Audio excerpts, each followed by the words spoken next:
अस्सलाम वालेकुम नाजरीन, आप देख रहे हैं INN चैनल। मैं हूं शेख अहमद अली। इस न्यूज़ बुलेटिन में आइए नजर डालते हैं दिन भर की बड़ी खबरों पर। रियासती हुकूमत ने 29 और 30 अगस्त को मुनक़िद होने वाले ग्रुप 2 के तहरीरी इम्तिहानात के पेश नज़र उन स्कूलों को 2 दिन की तातीलात का ऐलान किया जहां ग्रुप 2 का इम्तिहानी मरकज़ बनाया गया है। तेलंगाना पब्लिक सर्विस कमीशन ने ग्रुप 2 के तहरीरी इम्तिहान के तमाम इंतजामात मुकम्मिल कर लिए हैं। इसके लिए रियासत के कई सरकारी खानगी स्कूलों और कॉलेजेस की निशानदेही करते हुए वहां इम्तिहानी मरकज़ कायम करने का फैसला किया गया। इन स्कूलों और कॉलेजेस को 2 दिन की तातील रहेगी।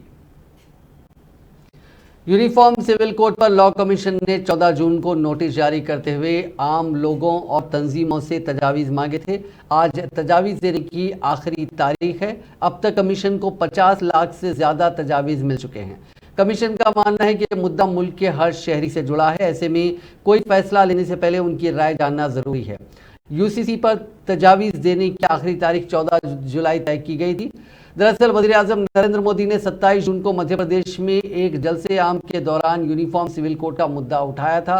उन्होंने कहा था कि UCC के नाम पर लोगों को भड़काने का काम हो रहा है। एक घर में ख़ानदान के एक रुकन के लिए कानून हो और दूसरे के लिए दूसरा कानून हो तो वो घर नहीं चल पाएगा। ऐसे में ये दोहरा इंतज़ाम से मुल्क कैसे चल पाएगा। ऐवान में भी शहरियों के लिए मसावी अख्तियारात की बात कही गई है। सुप्रीम कोर्ट भी कह रही है कि कॉमन सिविल कोड लाओ। इसके बाद कांग्रेस, मजलिस इत्तेहादुल मुस्लिमीन और दीगर पार्टियों ने इस पर सख्त एतराज़ का इजहार किया। मुस्लिम पर्सनल लॉ बोर्ड ने भी एक इजलास बुलाते हुए UCC के खिलाफ अपनी राय दी। बैरिस्टर असदुद्दीन अवैसी माफ़ कीजिएगा, सदर हिंद मजलिस इत्तेहादुल मुस्लिमीन बैरिस्टर असदुद्दीन अवैसी ने कहा कि लोकसभा इंतखाबात से कबल अवाम की तवज्जो मुंतशिर करने की खातिर यकसा सिविल कोड के मसले को उठाया गया। वो पार्टी हेडक्वार्टर्स दारुसलाम में प्रेस कॉन्फ्रेंस से खिताब कर रहे थे। असदुद्दीन अवैसी ने कहा कि लॉ कमीशन को पार्टी ने अपने मौक़िफ़ से वाकिफ करवाते हुए मकतूब रवाना किया है कि ये जो नोटिफिकेशन 22 लॉ कमीशन का आया था जून 14 को, इसमें उन्होंने पूछा कि व्यूज दीजिए on the issue of uniform civil code, मगर उस नोटिफिकेशन में लॉ कमीशन कोई प्रपोजल नहीं देता, सिर्फ उसमें हवाला देता 21 लॉ कमीशन का। और 21 लॉ कमीशन जो कंसल्टेशन और paper on reforms of family law दिया था 31 अगस्त 2018 को, वही उसका हवाला दे रहे होंगे और उसका जवाब हम दे चुके एज हमारी पार्टी तरफ से। तो ये सबसे बड़ी उसमें गलती है और ये कोई कोइंसिडेंस नहीं है कि एग्जैक्टली 5 साल के बाद फिर से लॉ कमीशन इस एक्सरसाइज को अंडरटेक कर रहा है UCC के बारे में। माने क्लॉक वर्क की तरह हर जनरल इलेक्शन से 5-6 महीने पहले भारतीय जनता पार्टी इस इशू को उठाती है UCC को, और मकसद एक ही है कि एटमॉस्फेयर को विशिएट करना, पोलराइज करना इलेक्टोरेट को, ताकि आने वाले जो 2024 के चुनाव है उसमें उनको कुछ सियासी फायदा मिल सके। अब आप ये समझिए कि जून 14, 2023 को जो उन्होंने पूछा यूनिफॉर्म सिविल कोड के बारे में, हाँ, मगर वही कंसल्टेशन पेपर के बाद जस्टिस चौहान साहब क्या बोले, that a uniform civil code is neither necessary not desirable at this stage. ये बोले उन्होंने। ये यानी इनके कॉन्ट्रडिक्शन देखो आप 22 लॉ कमीशन का। और दूसरी बात यह है, वो उन्होंने बताते भी नहीं कि what is a uniform civil code. ये जो 22वां लॉ कमीशन है बताते भी नहीं what is a uniform civil code. 21वां लॉ कमीशन चौहान साहब का, तो वो तो अलग ही ओपिनियन दिए, ये नहीं बताते। अब आप आ जाइए कॉन्स्टिट्यूएंट असेंबली के डिबेट्स के ऊपर, जिसमें इसमें एक साफ तौर से कहा गया था बाबा साहेब अम्बेडकर के बारे में, अम्बेडकर ने कहा था, मैं आपको पढ़ के सुनाता हूं। One of the solution proposed by Baba Saheb Ambedkar was that parliament में make the uniform civil code optional It will be available to persons who wish to opt out of their personal laws. Dr. Ambedkar further assured the members of Constituent Assembly that therefore no one need to be apprehensive of the fact that if the state has the power, the state will immediately proceed to execute or enforce that power in a manner that may be found to be objectionable by the Muslims or by Christians or by any other community in India. We must all remember, including members of Muslim community who have spoken on the subject, though no one can appreciate their feelings very well, that sovereignty is always limited, no matter even if you assert. Maharashtra में मुख्तलिफ शोबों से ताल्लुक़ रखने वाले कई नामवर अफराद ने भारत राष्ट्र समिति में शमूलियत अख्तियार कर ली। बीआरएस के कौमी सदर और चीफ मिनिस्टर के चंद्रशेखर राव ने कई मकामात से आने वाले उन अफराद का खैर मकदम किया जिनमें मुंबई के अफराद भी शामिल हैं और उन्हें पार्टी में शामिल कर लिया। चीफ मिनिस्टर ने उन अफराद को गुलाबी खंडवा पहनाया। इस मौके पर केसीआर ने कहा कि हिंदुस्तान को इख्तिराई तजुर्बात के साथ एक बेहतर हुक्मरानी इख्तियार करनी चाहिए जिसके जरिए मुल्क मियारी तरक्की कर सकता है और दौलत पैदा करते हुए आवाम में तकसीम की जा सकती है। उन्होंने कहा कि मरकजी हुकूमत कुदरती वसाइल से इस्तेफादे में नाकाम रही और इंसानी वसाइल से भी मुनासिब अंदाज में इस्तेफादा नहीं किया जा रहा है। चीफ मिनिस्टर ने तशवीश का इजहार करते हुए कहा कि नाकाफी विजन की वजह से मुल्क तरक्की की सिमत में पेशरफ्त नहीं कर रहा है।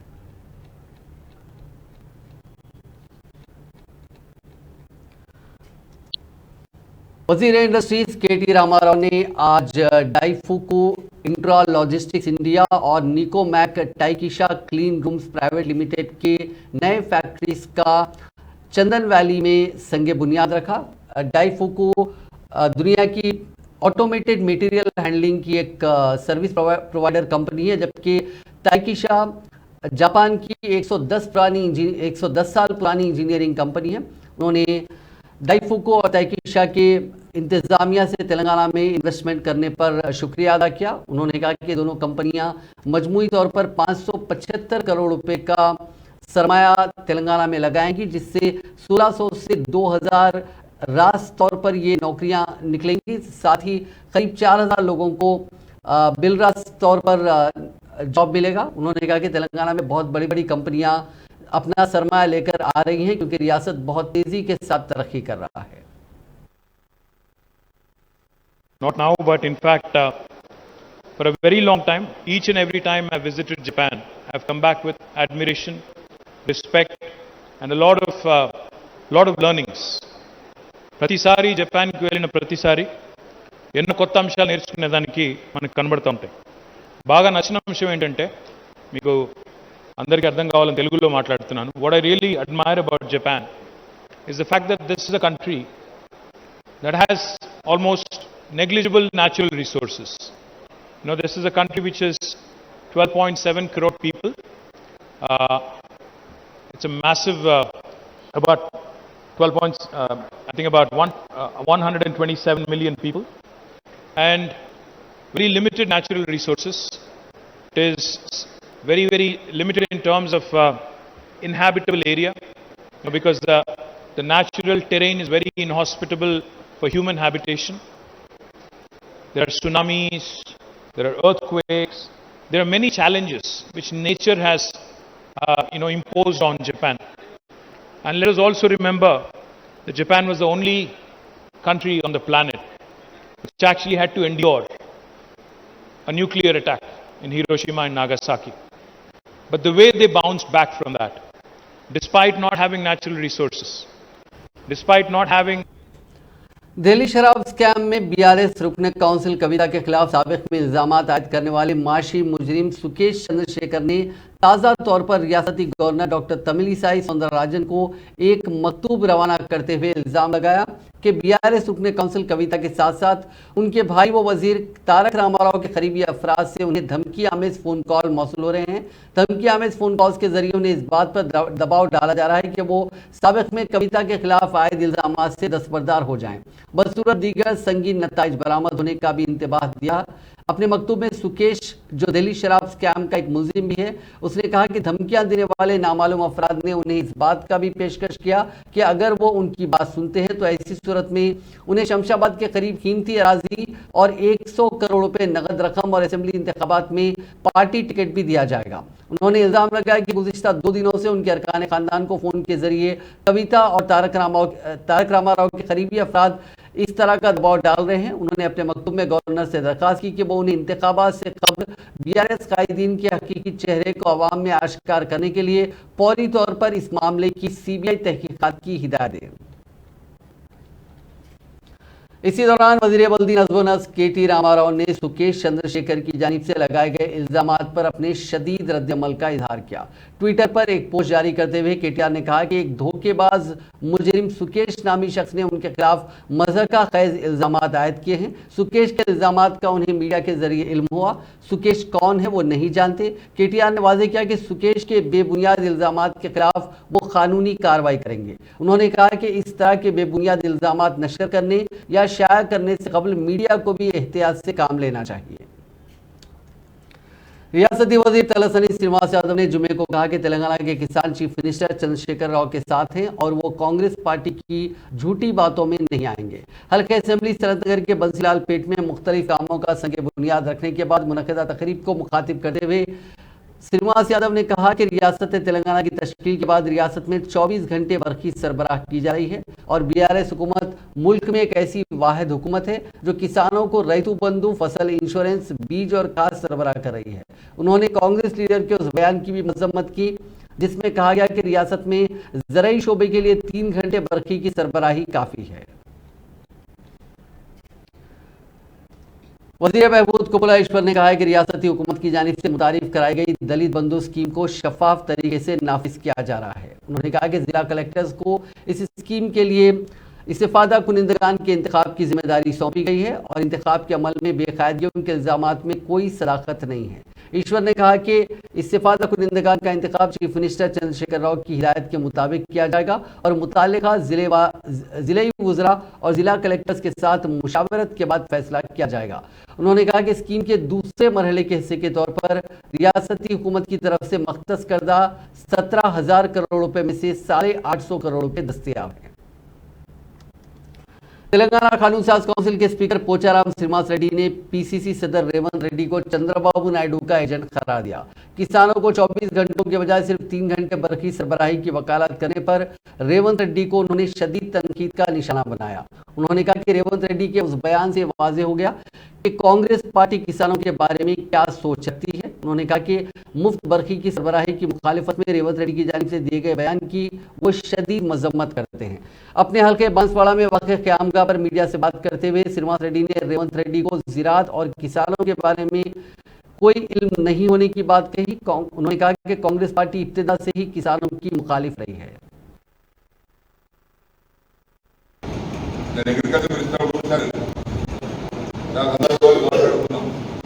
సీఎం గారు ఆలోచన ఏముంటుందంటే ఈ భారతదేశంలో స్వాతంత్రం వచ్చింది కానీ రైతుల స్వాతంత్రం రాలేదు. ఇంకా అప్పుడప్పాలు ఉన్నారు. ఇంకా నిజమైన స్వాతంత్రం రావాలంటే రైతులు అప్పటికే బయటపడాలి. సొంత పెట్టుబడితో వ్యవసాయం చేయాలి. బ్రహ్మాండ పంట పండించాలి అనే ఉద్దేశంతో ఈరోజు రైతు బంధు ఇచ్చినా, రైతు బీమా ఇచ్చినా, ధాన్యం కొనుగోలు చేసినటువంటి కార్యక్రమం కానీ, 24 గంటల కరెంటు కానీ, లక్షల కోట్లు పెట్టి ప్రాజెక్టులు కట్టడం కానీ రైతాంగ శ్రేయస్సు చేస్తున్నటువంటి పనులు. భారతదేశంలో రైతుల యొక్క శ్రేయస్సు కోసం, రైతుల యొక్క సుఖం కోసం పనిచేస్తున్నటువంటి వ్యక్తి కేసీఆర్ గారు. ఎందుకంటే చంద్రబాబు ఉన్నాం, అక్కడ ఆ పార్టీ కూడా ఉన్నాం. ఎందుకంటే వ్యవసాయం దండుగా మా అమ్మటి అన్నాడు. ఆయన చేస్తున్న వ్యవసాయం దండుగా వ్యవసాయం అన్నాడు. ఇక దండుగా వ్యవసాయాన్ని పండుగ మార్కెట్ కేసీఆర్ నాయకత్వంలో ఆ విధంగా మర్చిపోయి మాట్లాడుతూ ఉన్నారు. सदनशीन तेलंगाना कानून साज काउंसिल गुत्था सुखेंद्र रेड्डी ने जुमे को तेलंगाना प्रदेश कांग्रेस कमेटी के सदर रेवंत रेड्डी पर जोर दिया कि वो ज़राई शोबे को बरखी की सरबराही पर अपना झूठा प्रोपेगेंडा बंद कर दें। नलगुंडा में मीडिया के नुमाइंदों से बात करते हुए सुखेंद्र रेड्डी ने कहा कि तेलंगाना में बरखी की खरीदी में बदनुवानियों का कोई इम्कान नहीं है, जैसा कि रेवंत रेड्डी ने इल्जाम आयद किया। उन्होंने याद दहानी की कि रियासती हुकूमत अवामी शोबे की company national load dispatch centre से बरखी खरीद रही है, जो मरकजी हुकूमत का एक ज़ैली इदारा है। सदनशीन काउंसिल ने यह भी याद दिलाया कि तेलंगाना मुल्क भर में एक ऐसी वाहिद रियासत है जो तमाम शोबों को 24 घंटे बरखी सरबराह कर रही है। उन्होंने रेवंत रेड्डी को चैलेंज किया कि वो ये इंकशाफ करें कि किस जिले में किसानों की फसलें बरखी कटौती की वजह से खुश हुई। सुखेंद्र रेड्डी ने कांग्रेस लीडर के उन इल्जामात पर भी सख्त एतराज़ किया जिसमें कहा गया कि साल 2000 में बशीरबाग फायरिंग वाक़े के लिए चंद्रशेखर राव जिम्मेदार हैं।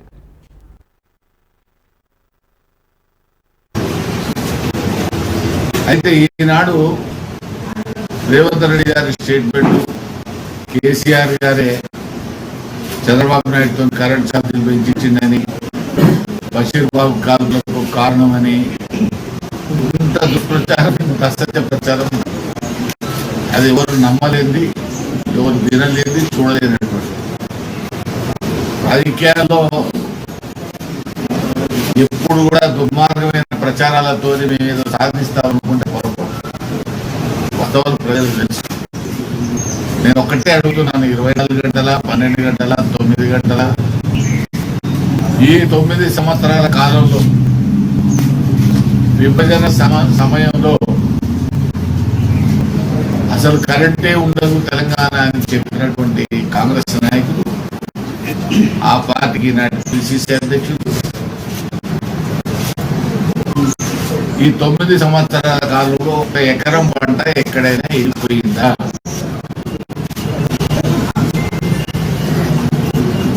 ఎన్నడైనా సబ్స్టేషన్ ముందు ధర్నాలు జరిగినాయి? भारत राष्ट्र समिति के senior leader doctor Dasoju Shravan ने इल्जाम आयद किया है कि कांग्रेस के रियासती सदर रेवंत रेड्डी के हामी होने का दावा करते हुए नामालूम अफराद उन्हें धमकी आमिज कॉल कर रहे हैं। जुमे को अपने सरकारी ट्विटर अकाउंट पर यह इत्तला देते हुए बीआरएस लीडर ने कहा कि उन अफराद ने उनके साथ फहश कलामी भी की और रेवंत रेड्डी पर तनकीदों के लिए सख्त नतायज की धमकियां भी दी।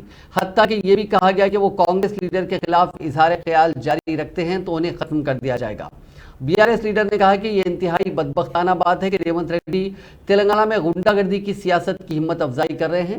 ये पहली मर्तबा नहीं है कि इस किस्म के हरबे अख्तियार किए गए हैं, साबिक में भी उन्हें इस किस्म की धमकियां मिल चुकी हैं।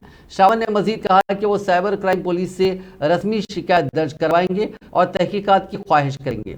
इस दौरान वजीर इंफॉर्मेशन टेक्नोलॉजी केटी रामाराव ने इस मसले पर ट्विटर पर रद्द-ए-अमल का इजहार करते हुए कहा कि यकीनन ये अफसोस की बात है कि स्कैम से 2-4 अफराद अब खुलेआम धमकियां दे रहे हैं। बीजेपी के मुअत्तल शुदा रुकने असेंबली राजा सिंह की जानिब से रियासती वजीर फाइनेंस हरीश राव से उनके क़यामगाह पर मुलाकात के बाद अफवाहों का बाजार गर्म हो गया। राजा सिंह ने तेलंगाना के वजीर से उनके क़यामगाह पहुंचकर मुलाकात की थी। इस मुलाकात के ताल्लुक से राजा सिंह का कहना है कि उसने हल्के के तरक्याती कामों के सिलसिले में हरीश राव से मुलाकात की है।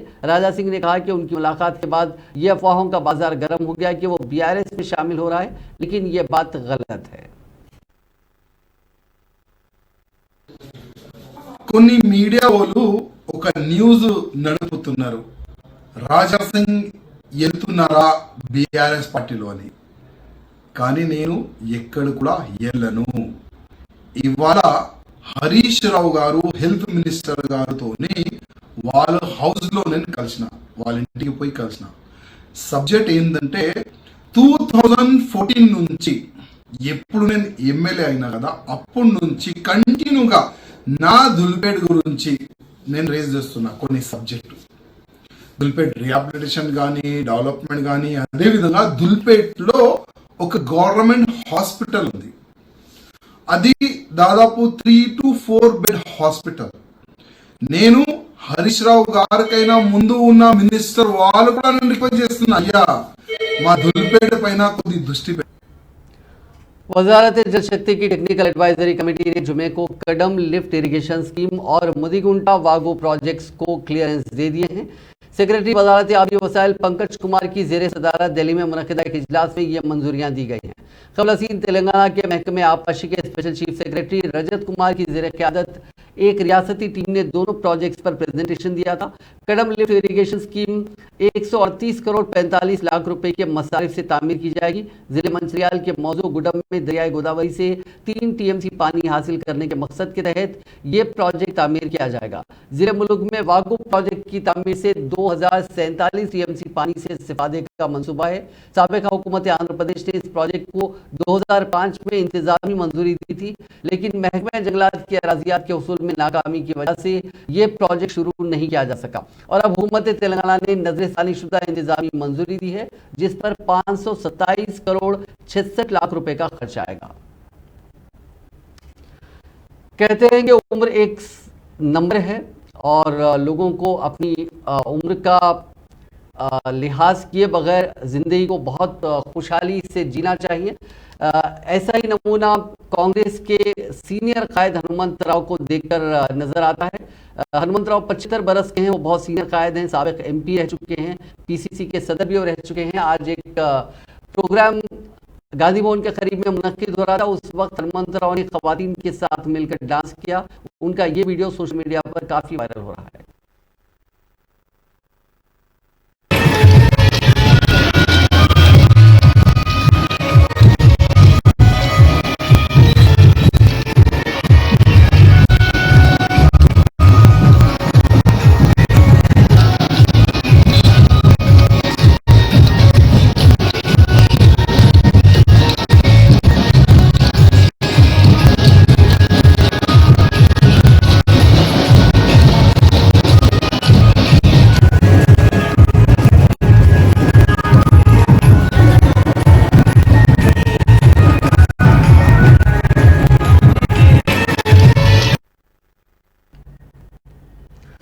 रियासती हुकूमत ने निजामाबाद में वाक़ तेलंगाना यूनिवर्सिटी के इंचार्ज वाइस चांसलर की हैसियत से महकमे तालीम की स्पेशल चीफ सेक्रेटरी वाकुटी करुणा का तकर्रुर किया है। इस सिलसिले में अहकामात जारी कर दिए गए हैं। चंद दिन कबल तेलंगाना यूनिवर्सिटी के वाइस चांसलर रविंदर गुप्ता 50,000 रुपये रिश्वत कबूल करते हुए एंटी करप्शन ब्यूरो के अहदेदारों ने उन्हें रंगे हाथों पकड़ लिया था, जिसके बाद वाइस चांसलर रविंदर गुप्ता को चंचलगुड़ा जेल भेज दिया गया था। बाद हुकूमत ने उन्हें वाइस चांसलर के ओहदे से हटा दिया था, जिसके पेश नज़र वाइस चांसलर का ओहदा खाली हो गया था। इस पर हुकूमत ने वाकुटी करुणा को इंचार्ज वाइस चांसलर मुकर्रर किया है।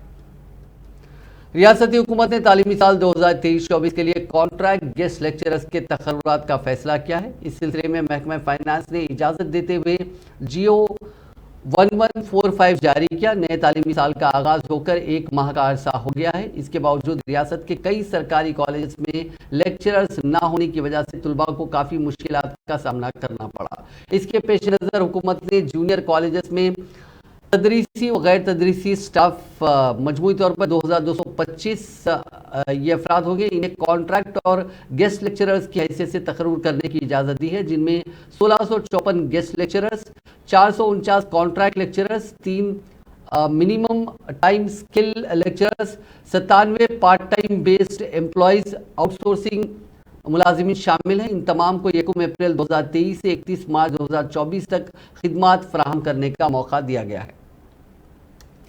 रियासती हुकूमत ने बड़ी तादाद में IAS ओहदेदारों के तबादले किए हैं, जिनमें पोस्टिंग के इंतजार में रहने वाले बेशतर IAS ओहदेदार शामिल हैं। जिन्हें पोस्टिंग दी गई है उनमें 2 अजला में नए कलेक्टर्स मुकर्रर किए गए हैं। उनमें मुजम्मिल खान को पेदापल्ली जिला कलेक्टर और आयला त्रिपाठी को मुलुक जिले का कलेक्टर बनाया गया है। इस तरह तबादलों और पोस्टिंग के जरिए रियासत भर के 31 IAS ओहदेदारों को नई जिम्मेदारियां सौंपी गई हैं। 1990 बैच के सीनियर IAS ओहदेदार डॉक्टर शशांक गोयल को Marri Reddy human resources development institute का डायरेक्टर जनरल मुकर्रर किया गया है।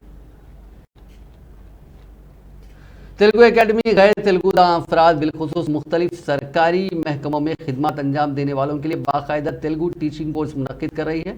10वीं जमात में कामयाब उम्मीदवार दाखिला ले सकते हैं। 13 जुलाई से दरखास्तों की इजराई शुरू हो जाएगी, जो 31 जुलाई तक जारी रहेगी। 1 अगस्त से क्लासेस का पीरता हफ्ता 5:30 बजे शाम से 7:30 बजे शाम इनेकाद अमल में लाया जाएगा। ये कोर्स काम के 48 दिन मुनक्किद किया जाएगा। दिलचस्पी रखने वाले अफराद डायरेक्टर तेलुगु एकेडमी हिमायतनगर हैदराबाद से दफ्तरी औकात में मुलाकात कर सकते हैं। हैदराबाद दक्कन के मुमताज़ व मारूफ नातिया व संजीदा शायर हज़रत यूसुफ रविश का बउमर 80 साल आज सुबह इंतकाल हो गया। नमाज जनाजा मस्जिद मोहिउद्दीन निसा बेगम मलक पेट में बाद नमाज जुमा अदा की गई और तदफीन मुतसिल कब्रिस्तान में अमल में आई। हज़रत सैयद यूसुफ रविश को शायर उर्दू और दीगर इजाफी सुखन में महारत की बेहतरी थी। उनके कई शागिर्द हैं। उन्होंने तकरीबन 400 मुशायरे पढ़े थे। कई उर्दू अंजुमनों से भी वो वाबस्ता थे। ज़ायद 20 किताबों के वो मुसन्निफ भी थे। उन्हें बज़्म अनवार अदब के रायबरेली में मुनक़िद नातिया मुशायरे में सनद दी गई थी और दूसरी कई अंजुमनों से इनामात भी मिल चुके थे। हाल ही में तेलंगाना रियासती उर्दू अकेडमी ने उन्हें कारनामा हयात से नवाजा था। हैदराबाद में पेश आए एक दिल दहला देने वाले वाक़े में एक खातून ने अपने आशिक के लिए 4 साला बेटी का कत्ल कर दिया। ये वाक़या हैदराबाद के कुशाईगुड़ा पुलिस स्टेशन के हुदूद में पेश आया। पुलिस ने 4 साला लड़की तन्वी की मुश्तबा मौत का मामला हल कर लिया और उसकी मां को गिरफ्तार कर लिया। कल तन्वी की नींद में मुश्तबा मौत का वाक़या पेश आया था। पुलिस ने शुबे की बुनियाद पर लड़की की मां कल्याणी से पूछताछ की, जिसने बताया कि वो अपने आशिक के साथ नाजायज ताल्लुकात को कायम रखने के लिए बेटी का गला घोंटकर कत्ल कर दिया। पुलिस ने कल्याणी को गिरफ्तार कर लिया। पुलिस ने बताया कि 4 साला तन्वी का हालत नींद में कत्ल करने के बाद मां ने खुद पुलिस में शिकायत की थी। कल्याणी एक मकामी नौजवान से नाजायज रिश्ता बना चुकी थी और इन ताल्लुकात में कमसिन लड़की रुकावट बन रही थी। कल्याणी का शोहर ऑटो ड्राइवर है और कल्याणी ने मकामी नौजवान से अपने नाजायज ताल्लुकात को कायम रखने अपनी ही बेटी का कत्ल कर दिया। रियासत कर्नाटका के गुलबर्गा से ताल्लुक रखने वाली एक लड़की ने आज हैदराबाद में खुदकुशी कर ली। 20 साला लड़की, जिसकी शिनाख्त पायल के तौर पर की गई है, उसने केबल ब्रिज से दुर्गम चेरुवू में छलांग लगाकर खुदकुशी कर ली। पुलिस ने बताया कि गुलबर्गा से ताल्लुक रखने वाली पायल अपने दोस्त के साथ डीमार्ट आई हुई थी। वहां से वो केबल ब्रिज देखने पहुंचे, जहां से उसने तालाब में छलांग लगा दी। मकामी अफराद ने यह देखकर पुलिस को इतला दी। दुर्गम चेरुवू पेट्रोल पुलिस, BRF और फायर डिपार्टमेंट के हुक्काम वहां पहुंच गए और लड़की की लाश को वहां से निकाला। खुदकुशी की वजूहात का फौरी पता नहीं चल सका।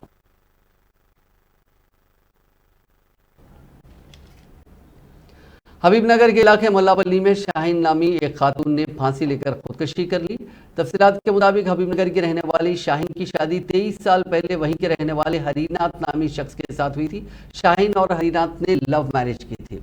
उनको एक 18 साल का बेटा भी है। शाहीन के हस्बैंड हरीनाथ ने मीडिया से बात करते हुए बताया कि शाहीन का अपने पड़ोसी से किसी बात को लेकर झगड़ा हुआ था। उसके बाद शाहीन और उनके बेटे में बहस हुई थी, जिसके बाद शाहीन अपनी मां के घर हबीबनगर मांगोड़ बस्ती चली गई थी। रात को 10 बजे वो अपने घर आई और हरीनाथ और उनका बेटा सोने के बाद शाहीन ने फांसी लेकर खुदकुशी कर ली। हबीबनगर पुलिस फौरन मौके पर पहुंची और क्लूज टीम को तलब किया, मगर 3 घंटे तक क्लूज टीम नहीं पहुंची क्योंकि क्लूज टीम में स्टाफ की काफ़ी कमी है। क्लूज टीम के पहुंचने के बाद पुलिस ने जांच शुरू की और लाश को पोस्टमार्टम के लिए उस्मानिया हॉस्पिटल के मुर्दा खाना मुंतकिल किया। हाँ, उसकी गली में ही है। ठीक है सर, पुलिस है सर, आगे नहीं मालूम सर।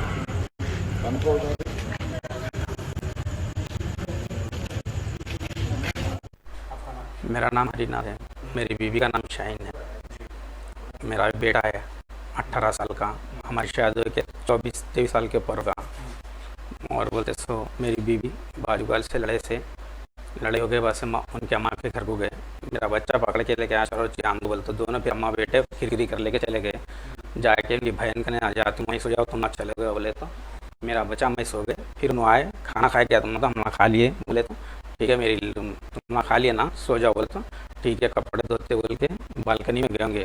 दरवाज़ा इधर बच्चा जाके अंदर सोगा, मैं मेरे पलंग पे सोए तक नींद मेरे को भी लग गई, बच्चे को भी लग गई। आगे पुलिस वाले खटका मारे तो देखे तो क्या बाहर पुलिस वाले मारे, खटका मारे पास से भी हमको नहीं मालूम, बाहर से लाश पड़ी हुई इनकी। बोले देखे बाहर आए, बच्चे को उठाया, हमें फांसी डाल लिए, बल्कि मालूम भी नहीं हो। जाके देखे तो क्या है, फांसी डाल हुई कुर्सी से।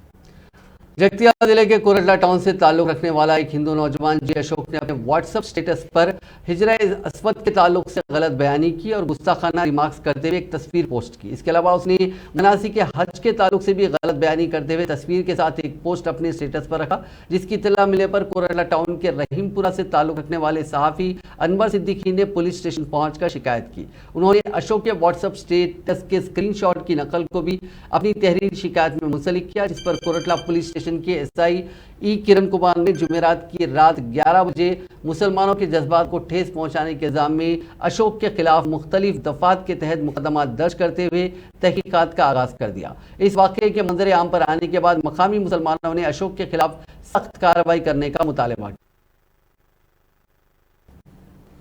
वरंगल रेलवे स्टेशन पर जुमे को एक वाटर टैंक के मुनज़्ज़म हो जाने के नतीजे में 4 मुसाफिरीन जख्मी हो गए। प्लेटफॉर्म नंबर 1 पर अपनी ट्रेन का इंतजार करने वाले मुसाफिरीन उस वक्त जख्मी हो गए जब ओवरहेड वाटर टैंक मुनज़्ज़म हो गया और एक और ओवर प्लेटफॉर्म पर गिर पड़ा। मुसाफिरीन पर शीट्स गिर पड़े। यह हादसा अली सुबह 2 बजे उस वक्त पेश आया जब 64,000 लीटर की गुंजाइश वाला वाटर टैंक मुनहदिम हो गया और तमाम पानी ज़ाया हो गया।